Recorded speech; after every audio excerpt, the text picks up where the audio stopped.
बैठे थे। हाँ उठिए। चलो चलो, अब आप कुछ नहीं कहेंगे, चुपचाप लेटे रहिए, हम अभी वैद्य जी को बुला कर लाते हैं। रुकिए, हम कब से इस अवस्था में? आप सब लोग हमारी वजह से नहीं सोए। आप लोग को सो जाना चाहिए था ना, क्यों नहीं सोए? अजब दे, हम आपको आदेश दे रहे हैं, आप चुपचाप शैया पर सो जाइए। क्या आप हमारा आदेश भी नहीं मानेंगे? सो जाइए। फौजीराज, आइए वैद्य, बैठिए।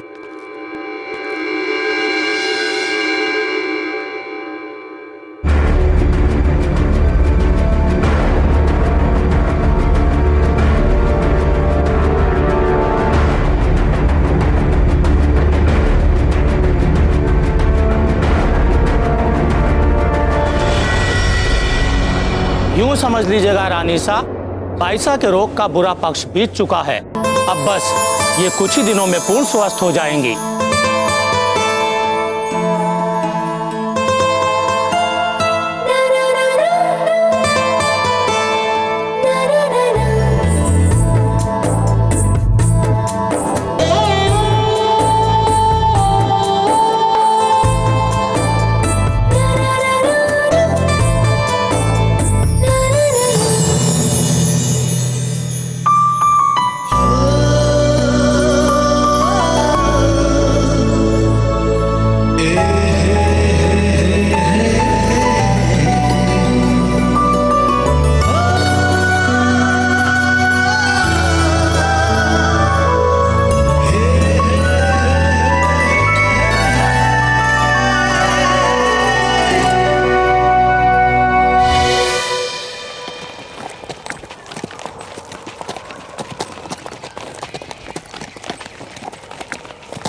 शहंशाह का इकबाल बुलंद हो। हुजूर, तेज बरसात ने गुजरात का सीधा रास्ता बंद कर दिया है, हमें अब दूसरे रास्ते से सीधा गुजरात जाना पड़ेगा। शहंशाह, हम आपसे फिर अर्ज कर रहे हैं, आपको इतने दिनों तक आगरा से दूर रहने की कोई जरूरत नहीं है। मामूली सी सरहदी बगावत है, उन्हें हम कुचल के रख देंगे, भरोसा रखिए हमारा। खान बाबा, भले ही हम बड़ी बड़ी जंगें लड़कर कितनी भी बड़ी सल्तनत क्यों ना खड़ी कर ले, मगर उसे पारा पारा बिखेरने के लिए मामूली बगावत भी काफी हो सकती है। हमें लगता है कि मुल्क की हर रियासत में, हर खासो आम के जहन में हमारा ये पैगाम पहुंचना चाहिए कि हमसे बगावत की जुर्रत कोई नहीं कर सकता है। इसीलिए खान बाबा, अगर इन छोटी छोटी बगावतों को बेरहमी के साथ नहीं कुचला गया तो लोगों के जहन से हमारा खौफ चला जाएगा। और इसीलिए भले ही आप इसे छोटी छोटी मामूली बगावत कह रहे हो, मगर हमारे जानी ये अभी भी बहुत बड़ी गुस्ताखी है, जिसे हम अपने हाथों से मिटा कर रख देंगे।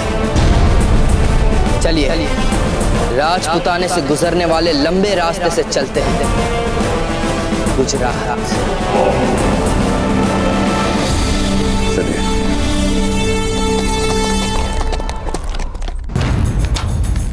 सुनिए, ये ओखली और मुसल हमें दीजिए, लेप के लिए औषधि हम कुटते हैं, आप थोड़ा विश्राम कर लीजिए। हुकुम, भारे होते आप ओखली कुटी। हमने कहा ना, जाकर विश्राम कर लीजिए, ये हम करते हैं।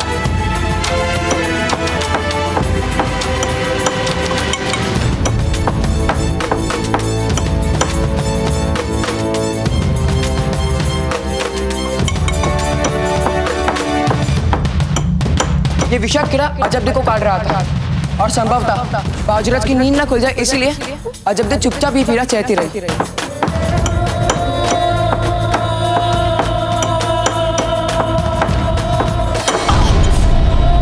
कुंवर प्रताप,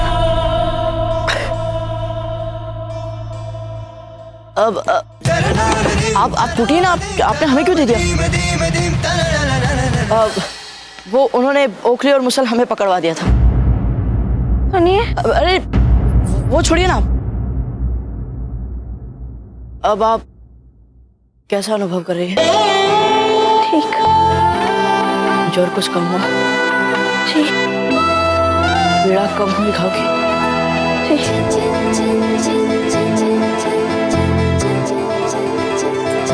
भाई साहब औषधि कुट गई है, लेप लगा दूं? अब लाई हमें दे दीजिए। अजब देव, आप थोड़ा इस हम नींव लगा लेंगे। आप जाइए और अपना नित्य कर्म करिए। जाइए खुश। नित्य कर्म तो होते रहेंगे अजब देव। नहीं नहीं, आप जाइए। यहाँ है इतनी दासियाँ, यदि हमें आपकी आवश्यकता होगी तो हम आपको बुला लेंगे।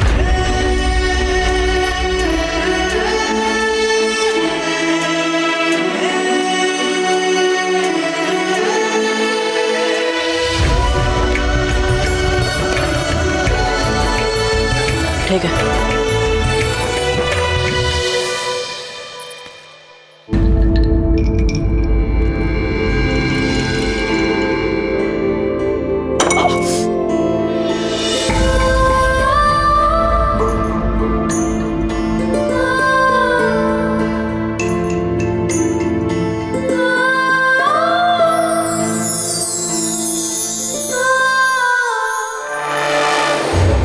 हम नींव लगा लेंगे। आप जाइए और अपना नित्य कर्म करिए। जाइए खुश। इनको हम कभी नहीं समझ पाएंगे। जब देखो तब नखरे। अरे क्या हो जाता यदि हम लेप लगाने में सहायता कर देते तो? पर नहीं। कभी कभी कोई पीड़ा मन में इतनी गहरी बैठ जाती है कि उसकी जड़ शरीर में, मन में बहुत गहराई तक फैल जाती है। और ऐसे घावों को भरने में समय तो लगता है। ठीक कहती है हंसा मासी जी। हमने जब देखो दुखी तो दिए।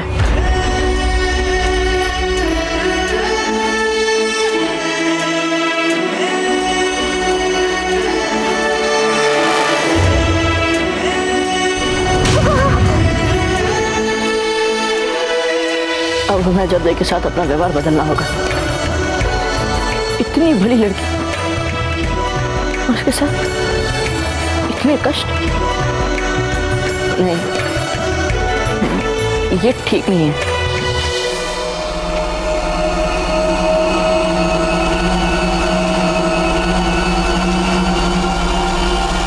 कुंवर प्रताप, हम आशा करते हैं कि हमारे यहाँ आने से आपके मनन चिंतन में कोई विघ्न नहीं पड़ेगा। नहीं नहीं दादिया, स्नान करने में कैसा मनन चिंतन? वैसे एक बात कहें कुंवर प्रताप, आपके व्यक्तित्व के इस भाग को हमने आज से पहले कभी नहीं देखा था। कौन सा भाग दाजीराज? जब कीड़े के काटने के बाद आपने अजब देव को स्थिति में पहली बार देखा था। आपका रंग बिल्कुल पीला पड़ गया था। ऐसा लग रहा था मानो विषाक्त कीड़े ने काटा तो अजब देव को, लेकिन उसका विष आपकी नसों में घुल गया है।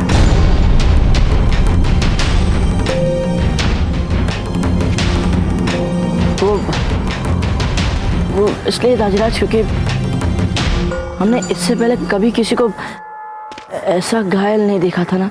अच्छा, आपने कभी किसी को घायल नहीं देखा? ऐसा घाव, ऐसा रक्त आपने उस दिन से पहले कभी नहीं देखा था युद्ध में सेनापति प्रताप। हम आपकी स्थिति समझ सकते हैं कुंवर प्रताप, अच्छी तरह से समझ सकते हैं, क्योंकि हम भी ऐसे ही थे।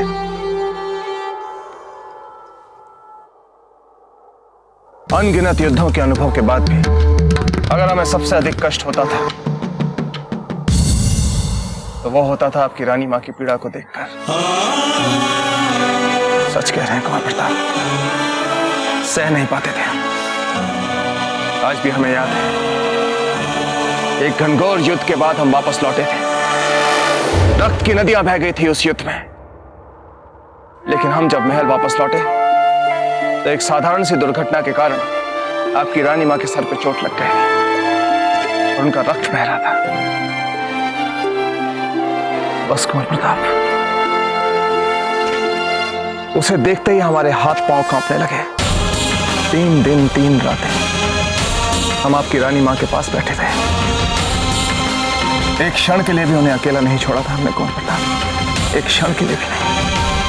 अच्छा राजीराज, 3 रात?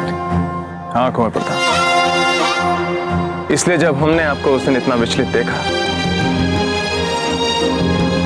तो हमें आश्चर्य नहीं हुआ, क्योंकि हम भी ऐसे ही करते थे। किसी अपने को जब पीड़ा होती है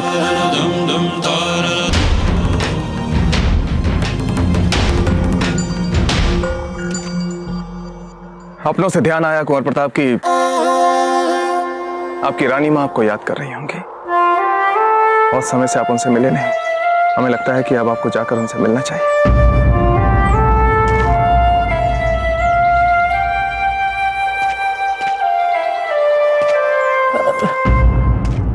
दाजीराज, यदि आपकी आज्ञा हो तो हम स्नान कर लें, हमें पूजा भी करनी है।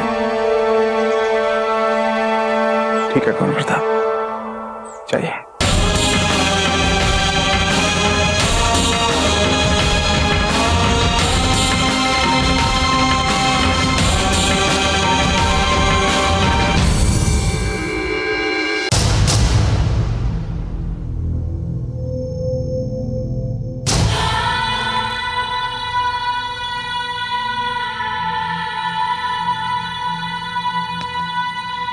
ये क्या हमारे मन के भाव इतने स्पष्ट दिखते हैं हमारे मुख पे? और नहीं तो क्या कुंवर प्रताप, और विशेष रूप से अजबदे के लिए आपके मन के भाव आपके मुख पर ऐसे बिखर जाते हैं कि उसे देखकर कोई भी समझ नहीं। अब जैसे देखिए, आपके ताजीराज ने स्वयं पकड़ लिया आपके मन का छोर, फेंक लीजिए। इसका अर्थ ये हुआ कि अब हमें संभल कर रहना पड़ेगा। संभलने से काम नहीं चलेगा कुंवर प्रताप,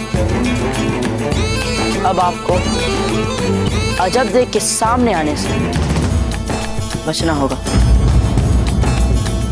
विवशतावश कभी आ भी गए उनके सामने तो एकदम औपचारिक हो जाइए, या फिर बात ही मत कीजिएगा सीधे मुंह, अन्यथा फिर पकड़े जाएंगे आप।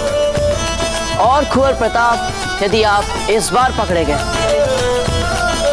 तो आपके मन की भावनाएं सबके सामने दिख जाएगी। अच्छा ठीक है, मान ली हमने आपकी सभी बातें, किंतु कम से कम एक बार तो हमें अजबदे से मिलना पड़ेगा ना। अंतिम बार हम जाकर ये देख लें कि वे स्वस्थ है या नहीं। हम जाए?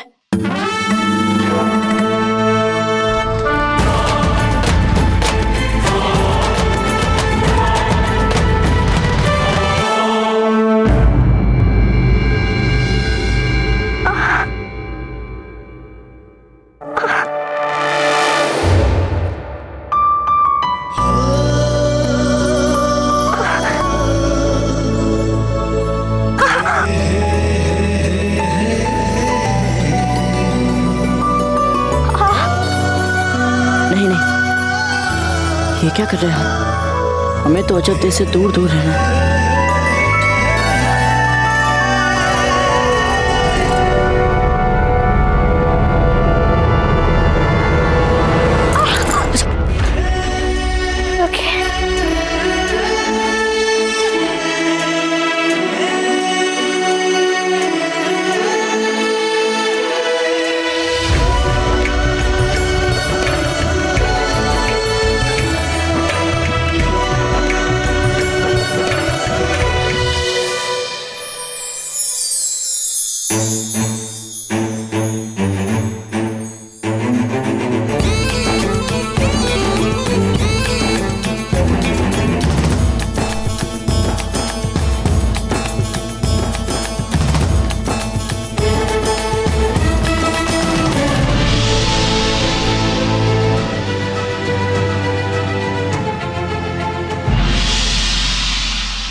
आदरणीय राणा जी, ये पत्र हम आपको बहुत महत्वपूर्ण कारण से लिख रहे हैं। मारवाड़ से हमारी जीजा ने कुंवर प्रताप और फूल के रिश्ते का प्रस्ताव भेजा है।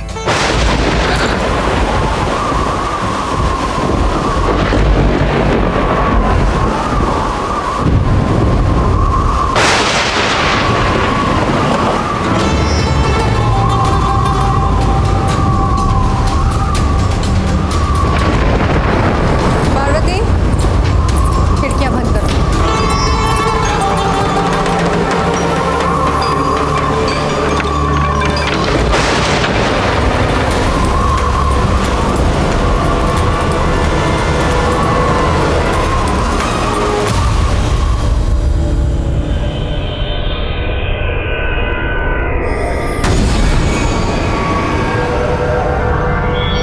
मारवाड़ से हमारी जीजा ने कुंवर प्रताप और फूल के रिश्ते। जीजा, सामंत पुत्रियों को राजघराने के शिष्टाचार बिल्कुल नहीं आते। आपने हमारा पत्र कैसे पढ़ा? किंतु कुंवर प्रताप और फूल, एक भी शब्द अपने मुंह से मत निकालिएगा, अन्यथा इसी पत्र में हम राणा जी को आपके बारे में लिख देंगे। कह देंगे उनसे कि आप इस महल का वातावरण विषाक्त बना रही है।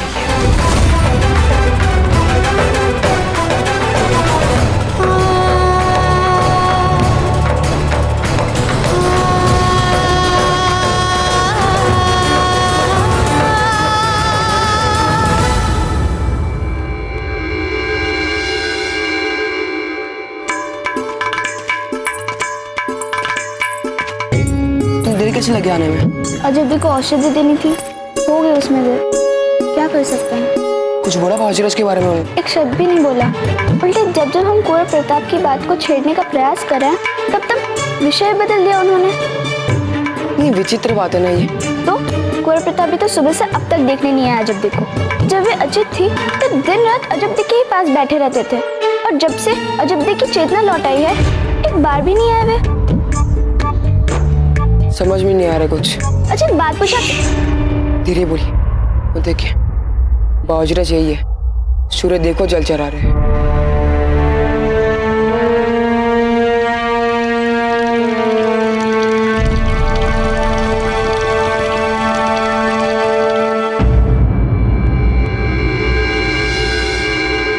हमारे पुत्र के संबंध के बारे में बिना हमसे बात किए, बिना हमारी अनुमति लिए राणा जी को संदेशा कैसे भेज सकती है धीरबाई जी? हम अभी जाकर उनसे बात करते हैं।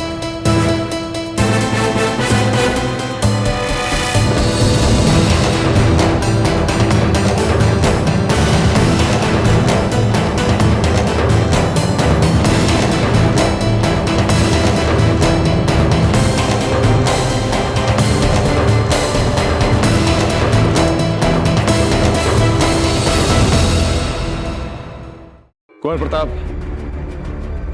आपकी छोटी मां ने अपने पत्र के साथ राजा मालदेव जी का एक संदेशा भी भेजा है। संदेशे में लिखा है कि आशा करते हैं कि कुंवर प्रताप अपनी मातृभूमि के प्रति पहले जैसा ही प्रेम रखेंगे और फूल कमल के संग अपने विवाह को सहमति देंगे। आपका संबंधी राजा मालदेव।